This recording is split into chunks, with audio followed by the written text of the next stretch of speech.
Tatsuya Imai has signed with the Astros. So will it be Framber Valdez or Ranger Suarez or neither for the Orioles this offseason? We'll break down the current pitching situation coming up on this episode of the Locked On Orioles podcast.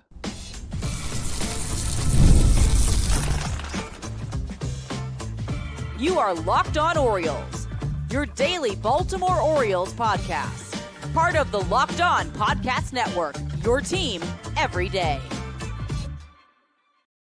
Hey there, Orioles fans. Today is Monday, January 5th, 2026, and welcome back into the Locked On Orioles podcast, part of the Locked On Podcast Network, your team every day. As always, I'm your host, Connor Newcomb, and coming up on today's episode, we're going to talk about the current starting pitching situation once again, because another one of the big free agent names has gone off the board, and not to the Orioles, as Tatsuya Imai, the top pitcher coming over from NPB in Japan this offseason, signed a 3-year deal with the Houston Astros. Now, the Orioles had some reported interest, but the way the deal was structured kind of shocked everybody around Major League Baseball. So we'll kind of dive into what that deal means, why the Orioles couldn't beat it, and then who else is left out there. We'll compare Framber Valdez to Ranger Suarez, really the only two top of the rotation arms that are remaining.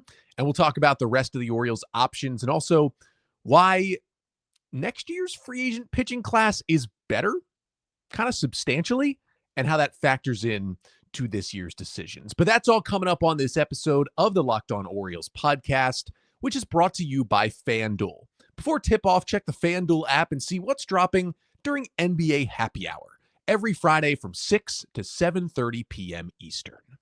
So Tatsuya Imai, who, as you all know, was the number one free agent starting pitcher remaining on my wish list for the Orioles, signed over the weekend. His posting date was set to end on Friday, so he had to sign by then. And he did sign on Thursday, but it was not with the Orioles, as Imai agreeing to a 3-year, $54 million contract with the Houston Astros will probably slot in as the Astros' number 2 pitcher behind Hunter Brown. We already knew the Astros probably weren't bringing back Framber Valdez. This all but seals it that Framber is going to have a new home next season, potentially in Baltimore, and we will get to that in a moment. But first, I want to talk about Tatsuya Imai, because when I listed the free agent starting pitchers this offseason, I had 5 of them who I put in the group of guys who could really be, or have maybe shown already, that they are top of the rotation guys heading into 2026. That doesn't necessarily mean an ace, but a guy who, if you said to me, hey, this will be either the Orioles 1 or 2 starter in 2026, I would not be surprised at all. And I ranked those guys in this order. It was Dylan Cease, Tatsuya Imai, Ranger Suarez, Framber Valdez, and Michael King. And that's not necessarily 1 through 5 how good I think those guys are, but it's how much I think they fit with the Orioles and how much I like them personally as pitchers. Now, Dylan Cease went really early, 7 years, $210 million to the Blue Jays. Later on, Michael King signed that really, really interesting deal to go back to the Padres with opt-outs. And when he signed that contract, I talked about how the Padres were really the only team in baseball who was going to be willing to give King a contract like that, which is why he re-signed with San Diego and will probably hit free agency and opt out again next offseason. So that left Imai, Suarez, and Valdez. And I talked about how, hey, Imai's posting date ends on January 2nd. He's going to have to sign by then. That will probably kick the pitching market into gear. And so he did sign, again, a 3-year, $54 million deal with the Astros. Now, it also has opt-outs. He can opt out after year 1, after 2026. He can also opt out after year 2, after 2027. There's a pretty high chance Imai does not spend the entirety of the 3 years of this deal in Houston. And similar to Munetaka Murakami, the big power hitter who came over from Japan, who people were projecting to get, maybe over $100 million. And then he signed a pretty inexpensive 2-year contract to play for the White Sox. And some people were surprised, but the talk was, hey, he's got a lot of swing and miss problems. And maybe teams are just so concerned about those things that they were not willing to give out the big deal. He takes a short-term deal. He's going to prove it in the big leagues, hit free agency in 2 years, and hopefully get that big contract. It seems to be a similar thing was happening with Imai. But from my perspective, and again, this is someone who's just watching video highlights and reading scouting reports of Imai. This is not somebody watching him pitch, every 5th day over in Japan. I felt like he was more of a sure thing than Murakami was. Now it's hitter versus pitcher, so they're different conversations. And I was really high on Tatsuya Imai. Again, I had him number 2 behind Dylan Cease on my free agent rankings. And I was kind of stunned that he only got 3 years and $54 million. Like, that's a contract that gets you a number 3/number 4 starting pitcher in today's Major League Baseball. And I just think Imai has a much higher ceiling with that, combined with the fact that he's only 27, much younger than most free agent starting pitchers when they hit the market. I just figured it was a shoo-in. He'd get a longer deal worth easily $100 million and probably more. And that's not just what he got. So then the question becomes, well, Connor, if you really thought that, and other teams might have thought that, how could the Orioles or other teams not beat as small of a deal as 3 years and $54 million? Well, there's really a couple of reasons why we got here. I mean, for the Astros, they needed pitching. They're kind of up against the luxury tax, but they weren't really seen as a top team for Imai throughout the process. The reporting that's come out is that there were multiple longer-term offers that Imai had. He had offers from other teams at the very least that were 4 years, and seemingly it seems like there might have been some 5-year offers out there for him for more total money than $54 million, but a lower average annual value. So Imai is going to make $18 million per year. He also has incentives in his deal that can add it up to over $21 million per year in these 3 years. The reporting is he had longer offers for more total money, but to make less money per year. So, for example, he may have had an offer out there that was like 5 years, $75 million. Yes, that's more years and more money, but it's only 15, for example, per year, rather than it being potentially 18 to 21 million per year, which is what this deal is. And, Imai is represented by Scott Boras, and there was one report that there was a contract offer that was worth about $30 million more money. So I'm guessing the best offer Imai had was maybe around 5 years and $85 million. So, that would give him $17 million per year over 5 years, maybe an underpay if he, reaches the level that some people, including myself, think he will get to. We don't know if the Orioles were one of those teams that made one of those longer term, less money per year offers, but we know it's been reported the Orioles were interested in talking to Imai. It's just really tough to flush out, when a player's coming over from Japan in the posting system, which teams he's actually willing to talk to, where he's willing to live when he's moving to a completely different country. Those are all factors that make it really tough to project where a player will go, besides just saying, hey, he's coming over from Japan, he's going to go to the Dodgers. But, Imai's median contract projection on the free agent matrix by Fangraphs and John Becker was 6 years, $128 million, with MLB Trade Rumors, who generally does really well, projecting him to get $150 million, and he got 54 over 3 years. But, leading up to the posting deadline last week, there were little reports coming out that teams were a lot lower on Imai than the public was. And, I was super high on him again, but the teams were worried about the stuff, his injury history, having some relief risk that he would turn into a reliever rather than a starter. You obviously pay relievers much less than starters because they pitch way fewer innings. The deal is weird. There are incentives. I mentioned he's making 18 a year, but he can go up to 21. The incentives are for him going over 80 and then 90 and 100 innings pitched in a single year. If you're a starter who stays anything close to healthy, you're going to pretty easily pitch over 80, 90, or 100 innings in any given year. Those incentives tell me that teams, and even the Astros, the team that signed him, is worried he's maybe more of a reliever than a starter down the stretch. And that's not really what I thought of Imai. So the question is, why couldn't the Orioles, even if they were also kind of lower than I thought, which seems to be the case, many teams lower than I thought on Imai, why couldn't they still beat a contract of 3 years, $54 million with the way they have been spending? Well, I would assume this deal has a lot to do with the same reasons Michael King signed with San Diego. It is those opt-outs, right? Houston was willing to give him an opt-out after both of the first 2 years of that contract. If Imai comes into the Astros in 2026 and pitches well, he's going to opt out. Honestly, he just has to not pitch poorly. Even if he's just okay at his age, proven he can be okay in the big leagues, he might opt out and probably get a bigger deal than, the 2 years, $36 million that would be left on his Astros deal if he stays in Houston. He would probably get a bigger deal than that next offseason,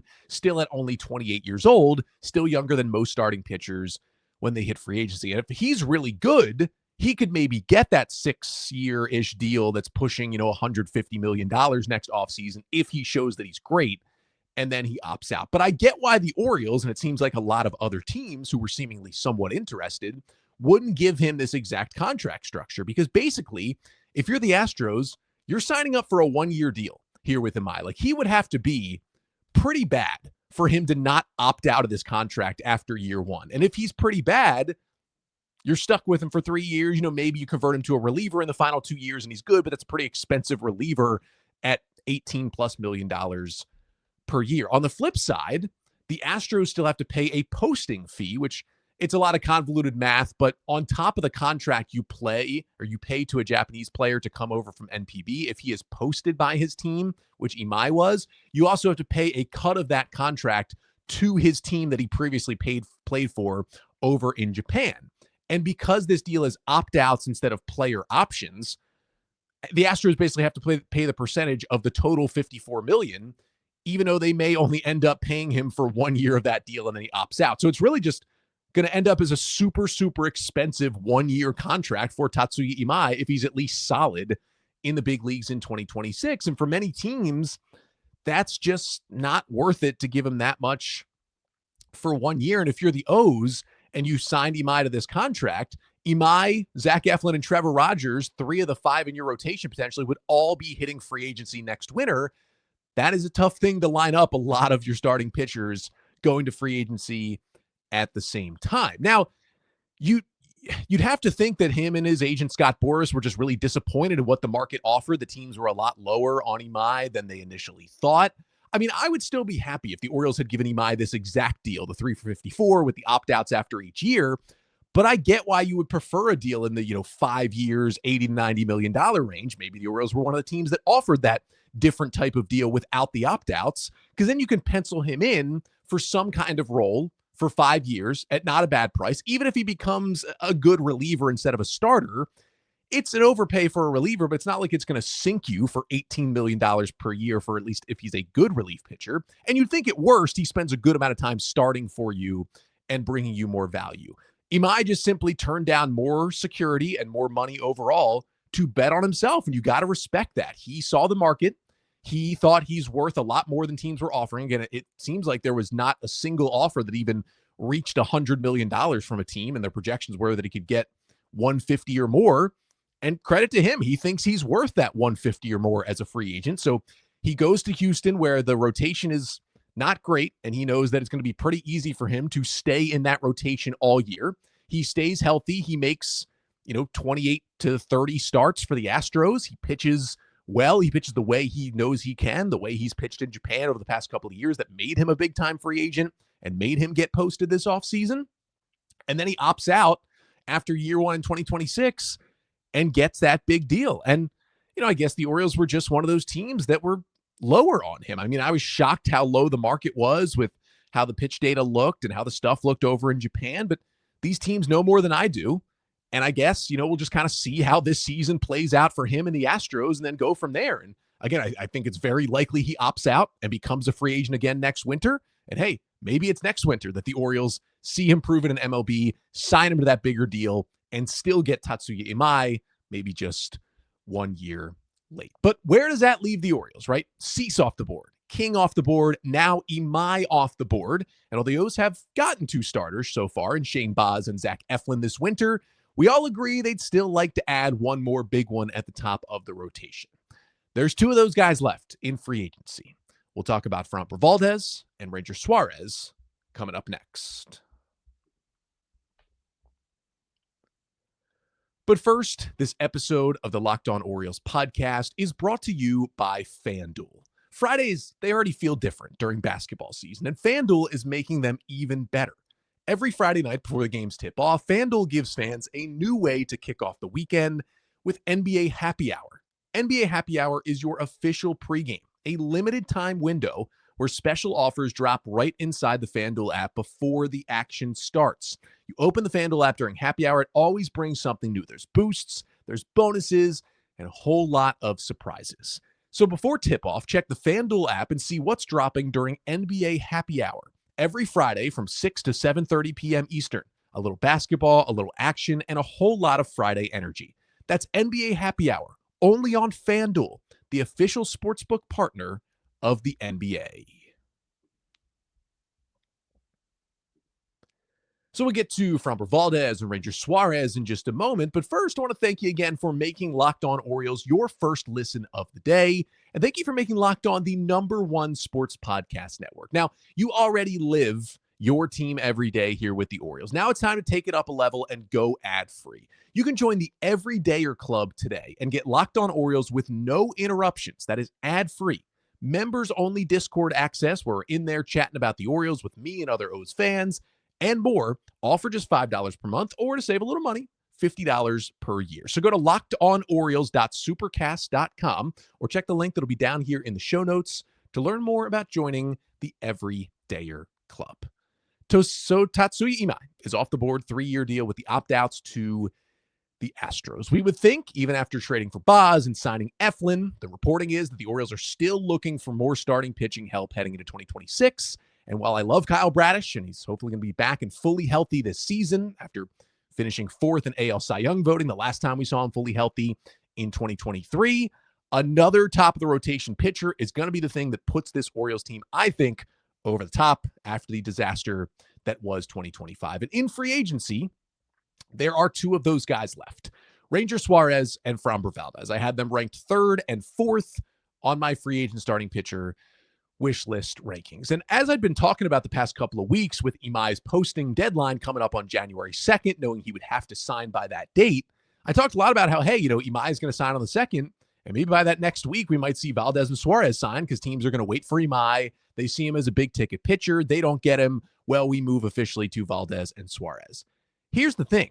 With Imai only getting the 3-year, $54 million deal, he was paid like a mid-rotation starter and not a top-of-the-rotation guy. He was paid more like a Chris Bassett or a Zach Gallen or someone like that is going to get this offseason rather than what a Valdez or Suarez will get. And to me, that deal actually doesn't speed up the starting pitching market as much as I thought it would. Like, it becomes clear after Imai signed that specific deal with the Astros that most teams did not see Imai, like I did, in the same category as Cease or Valdez or Suarez or even Michael King, who I think got a deal, even though it was similar, that showed he had more promise as a top-of-the-rotation guy than teams think that Imai does. So maybe I think it speeds up the market a little bit because it's another intriguing guy off the board, but not as much as I thought. So now I don't think as much that this week, Valdez and Suarez are going to go, and it's really going to snowball the starting pitching market that is out there.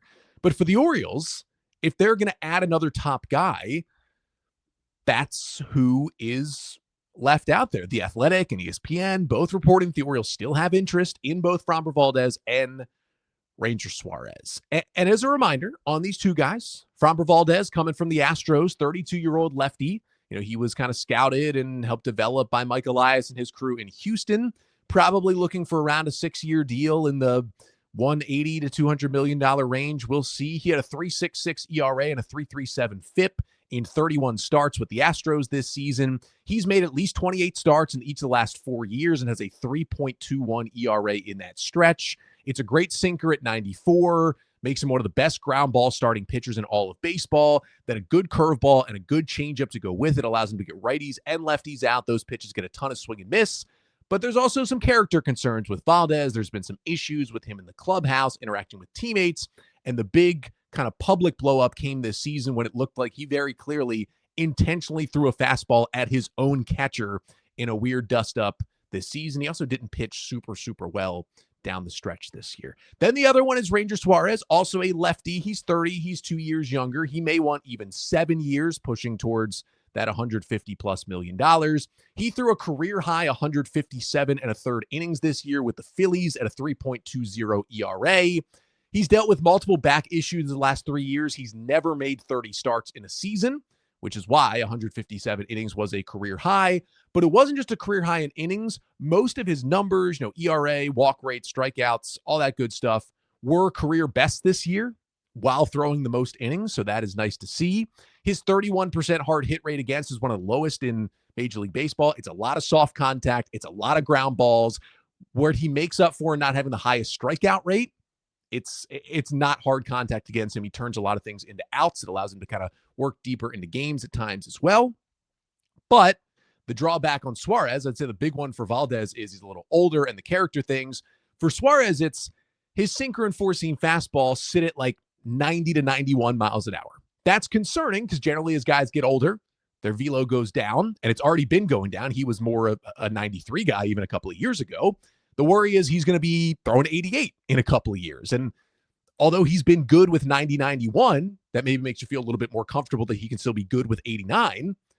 Every tick of velo going down, research shows it's going to hurt the performance of a pitcher. And when he's already at 90, 91, there's not a lot of room to go down where you're just below what can even be effective in Major League Baseball, except for outliers. Now, I think Suarez is an outlier. He's got great command. The changeup's really good. The curveball's really good. He's got this really intriguing cutter that doesn't look like, any other cutter that guys throws. He can move the ball outside, inside, wherever he wants. That's how he's still good with, maxing out at 92, maybe 93 if he fires one up. I would still prefer Suarez over Valdez, but it's close.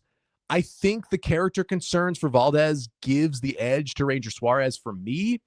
The stuff and the injury history and just the general floor of the player, all better for Framber Valdez. I will give you that. But the age, the potential price, I think Suarez will probably be cheaper.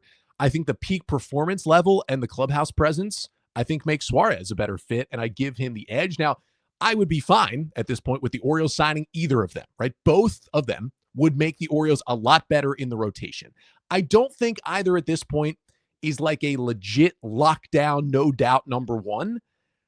I think there's an argument to be made that only Dylan Cease was maybe the only free agent available this offseason among starting pitchers who you could make a strong argument that, hey, he is a lockdown, legit number one starting pitcher. And even Dylan Cease, coming off kind of a down year this season in San Diego, had arguments against that being the fact, right? There's not the plug and play, absolutely ace type number one in this year's free agent pitching class. There's these guys like Valdez and Suarez who have shown flashes of that, certainly at times in their career, but still have legitimate questions that are surrounding them. But questions about, are they a 1 or a 2, or maybe are they a 3? Not questions of, is this guy a 4 or a 5 or a depth starter, right? Those are very different questions.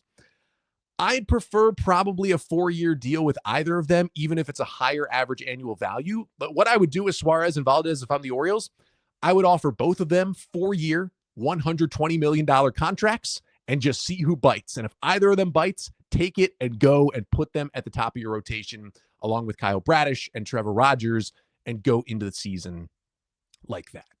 Otherwise, free agent-wise, and if you're watching here on the Locked On Orioles YouTube channel, you'll see the pitching spreadsheet I've been putting together this offseason. This one is updated up through Sunday, late Sunday morning here when I am recording this episode. As you can see, top left, you got the top of the rotation free agent guys, only Suarez and Valdez left. On the right, you have the mid-rotation free agent starters. Merrill Kelly was my number 1. He's gone. Cody Ponce, my number 4, is gone. My number 6 was Zach Eflin. He's back with the Orioles.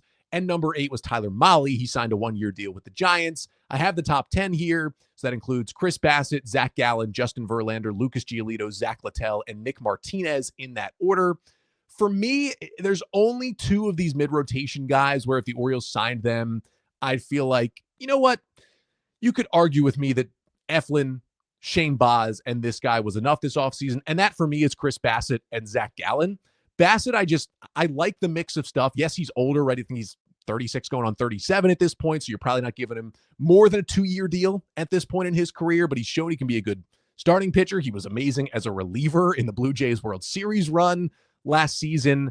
I like the pitch mix. He knows how to pitch. I really wanted Bassett here the last time he was a free agent 3 years ago when he signed that deal with Toronto. Yes, he's on the back end of his career, but I think he'd be a really good fit to the middle back part of the rotation. And then for Zach Gallen, I don't know. I'm pretty down on Gallen. It's been 3 straight years of declining stuff, declining metrics, and declining performance with the D-backs. But during that time, we've seen the peaks that made Gallen during that stretch look like a potential, legit number 1 ace in Arizona. He just fell off even harder in 2025, and that's why he's still a free agent. That's why he was not in that category with, King and Suarez and Valdez and those guys. If the Orioles think they can help him bounce back to what we've seen, he is a lot younger than Bassett. I'd be okay with that, but I'm not really big on Gallen. The other guys, Verlander, Giolito, Littell, Martinez, I don't even know if they make the Orioles rotation better than it is right now, right? With the Bradish, Rogers, Boz, Kramer, Eflin rotation. Like maybe you could argue one of those four guys makes the rotation better. I'm not even convinced there. So I'd probably just kind of cut those guys out of the equation. And then the other possibility that still sits there is a trade, right? You still have Kobe Mayo that you could potentially deal. Those top guys on my list, Pablo Lopez, Joe Ryan, Sandy Alcantara, Freddie Peralta, that would net you a top guy. I'd be good with that. Then you have kind of the second category of Chris Bubich, Nick Pivetta, Mackenzie Gore, and Edward Cabrera. I think they're all worth it. They all make the Orioles better. I'd be okay with that offseason if they also got those guys. The rest of the names that are on the list, David Peterson, Kodai Senga, Mitch Keller, Brady Singer, like, could they make the O's rotation better? Yes, but again, they fall into that same category of the Lucas Giolito's where it's like, do they make the O's rotation better if you replace Eflin or Kramer with one of those guys? Like, I don't even know if you can argue that. I think the dream offseason at this point still ends with either a Suarez Valdez signing or a trade for Freddie Peralta and then extending him. And then we kind of go from there. But we'll certainly see. I will have it certainly covered here. And I really, truly do believe the Orioles will sign another starting pitcher or acquire via trade another starting pitcher. And I, to be honest with you, I could be proven wrong. I honestly do believe that either Ranger Suarez or Framber Valdez will be a Baltimore Oriole by the end of this offseason. So that's kind of the look at, where we stand pitching wise for the Orioles as they continue to attack pitching. I think another thing that plays a part here that I wanted to get to quickly after the break is next year's free agent pitching class. Is that playing a factor here at all? We'll talk about that coming up next.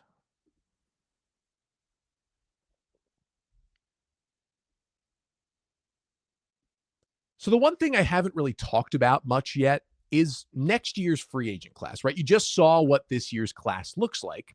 If you compare it to the class that comes up after 2026, it looks a lot different. The class at the top is better. It's not like substantially better, but it's definitely better, I would say, than the top five this year. Again, was Cease, Imai, in my perspective, not in team's perspective, and then Suarez, Valdez, and King.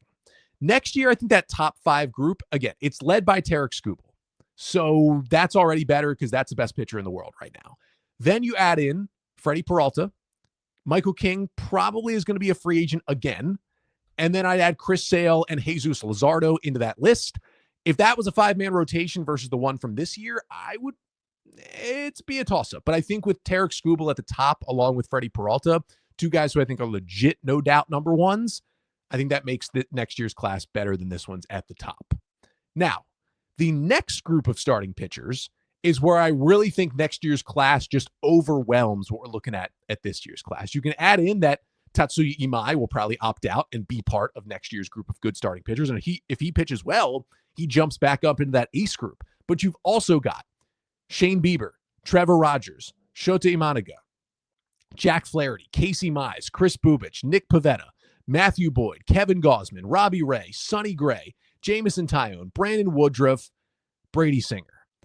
I like that group a lot more than the mid-rotation group I've been talking about from this year that includes Zach Eflin and Justin Verlander and Zach Gallen and Nick Martinez and those guys. I like next year's group way, way, way better. And I like the top of next year's group at least a little bit better, Skubal-wise, but even other than this year. So if you're the Orioles, yes, you are still trying to pursue Suarez and Valdez.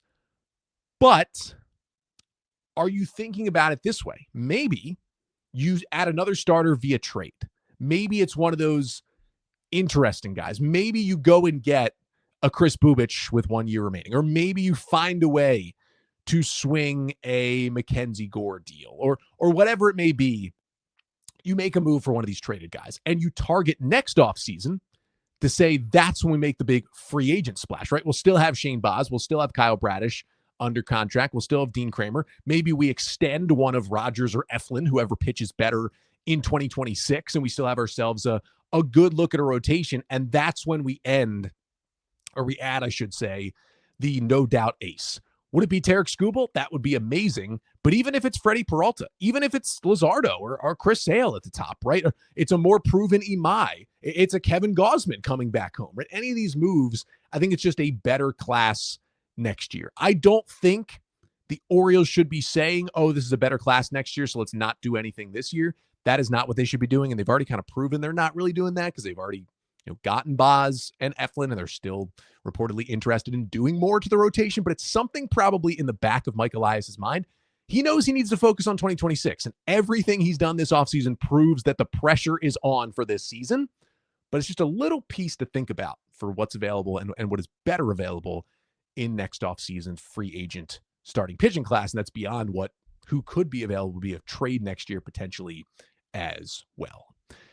That'll do it for today's episode, except for I want to thank you all once again. Again, this is my second episode of the new year here in 2026, and we made it to my goal. My goal was to get over 10,000 subscribers here on the Locked On Orioles YouTube page before we hit the new year, and you all got me there, so that is a thank you to you all. And as promised, we will be doing a giveaway here on the show to celebrate crossing 10,000 subscribers. So, to be entered in the giveaway, usually it's one item that's up for grabs. This time, there's going to be a few items that are up for grabs, all right? We got a Cal Ripken Jr. replica Hall of Fame plaque. We have got a Jim Palmer replica statue, similar to the one that is out in the garden area beyond center field. We got a couple more things from the bookshelf behind me, maybe a Ryan Mountcastle bobblehead. There's a couple of other bobbles that might be involved here, some newspapers, Wheaties boxes, posters. There's going to be some things up for grabs, and we're going to have more than one winner of this giveaway as well. So some Orioles merch and memorabilia is going to be coming your way if you enter the giveaway. Just two things you have to do to enter. Number one is subscribe to the Locked On Orioles podcast on YouTube. That's the first thing you need to do. Number two is comment on either today's video on YouTube or any of the rest of the videos coming up this week on the show. I just want you to give some honest feedback on the podcast. We are entering a new year. We are into 2026. The Orioles are certainly changing gears in how they operate this offseason.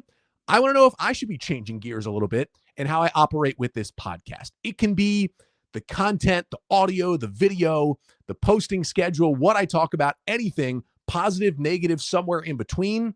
I want to see your honest feedback of the show, whether you've been listening since January of 2020 when I took this over, or you just jumped in when the Orioles signed Pete Alonso. Whatever it may be, I want to hear your honest feedback right here in the comment section of the Locked On Orioles YouTube channel. And if you do that with subscribing, you'll be entered to win one of these cool things on my bookshelf. Either way, I'll be back later this week. We are talking Tyler Wells' season review. We didn't see much of him, but talk more about what's his role going to be on this team in 2026. Until then, I'm Connor Newcomb, and this has been the Locked On Orioles podcast, part of the Locked On Podcast Network. Your team every day.